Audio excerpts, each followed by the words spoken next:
quand il était passé en 2020. Oui, mais bon, c'est dur en ce moment pour. D'abord, il y avait peut-être des matchs de foot. Il y avait justement la Coupe du Monde. Alors, on est en direct de New York. Hein, The Big Apple, la ville qui ne dort jamais. Hein, bon, et nous sommes donc avec Arnaud. Arnaud, bonjour. Bonjour Pascal, bonjour à tous. Arnaud, là, il doit être 6 heures de moins. Il est 10 heures du matin. Exactement, il est 10h10 du matin, en plein Manhattan, à faire la queue pour prendre le bus en direction du stade. Ouais, vous êtes arrivé quand ?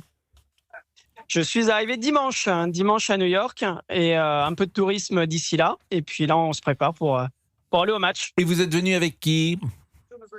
Alors moi, je suis venu avec un ami, et puis sinon, on est une grande famille avec les Irrésistibles français, puisque je crois de mémoire, on va être 500 ou 600 aujourd'hui à New York de l'association, sur les plus de 5000 Français attendus dans le stade.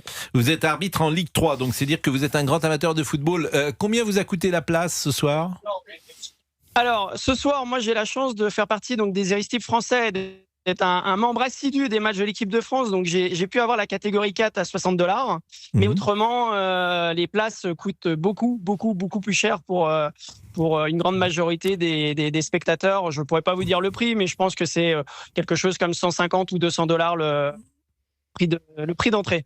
Vous êtes, dites-vous, de 5000 Français ce soir dans le stade dans l'équipe. C'est le chiffre, effectivement, c'est le chiffre annoncé sur l'ensemble des places achetées par la fédération, donc les associations ou les personnes qui sont reconnues comme Français.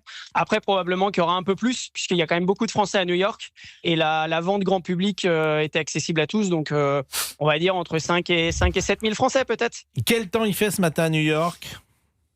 Grand soleil, ciel bleu, il fait beau, ils annoncent 25-26 degrés, donc tout pour voir du football sans que ça soit non plus trop chaud. Voilà. Bon. Il y a un peu de vent, donc c'est la bonne température. Alors, vous êtes venu voir évidemment l'équipe de France, mais vous allez rester plusieurs jours aux États-Unis et enchaîner avec d'autres matchs de l'équipe de France peut-être ? Oui, effectivement, moi je suis là sur tout le premier tour, donc là à New York, je pars ensuite faire un peu de tourisme à Washington. Et ensuite, je remonte à Philadelphie voir le deuxième match de l'équipe de France et Boston pour le dernier face à la Norvège. Vous avez de la chance parce qu'aujourd'hui, il fait effectivement beau. Il doit faire entre 15 degrés ce matin à 10h. Non, il y a 20 degrés déjà ce matin à New York. Je suis en train de regarder la température. Il y aura 25 aujourd'hui.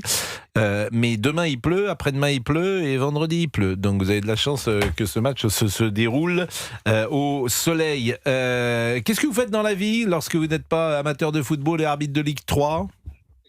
Eh bien, je suis commercial dans le transport. Voilà, donc une activité qui prend beaucoup de temps en plus de l'arbitrage. Et c'est vrai que vous aviez prévu et coché sur le calendrier cette date depuis un moment, mais bon, c'est un budget, forcément. Vous êtes commercial, vous avez pris vos vacances, vous prendrez moins de jours de congé, j'imagine, en juillet et août pour suivre précisément l'équipe de France ? C'est exactement cela, mais quand on est passionné, voilà, moi j'ai pu faire des euros, j'ai eu la chance d'être à la finale à Doha face à l'Argentine. Donc voilà, c'est des vacances football, mais pas que, ça nous permet aussi de visiter et découvrir des villes, des pays. Donc on allie le plaisir et l'agréable.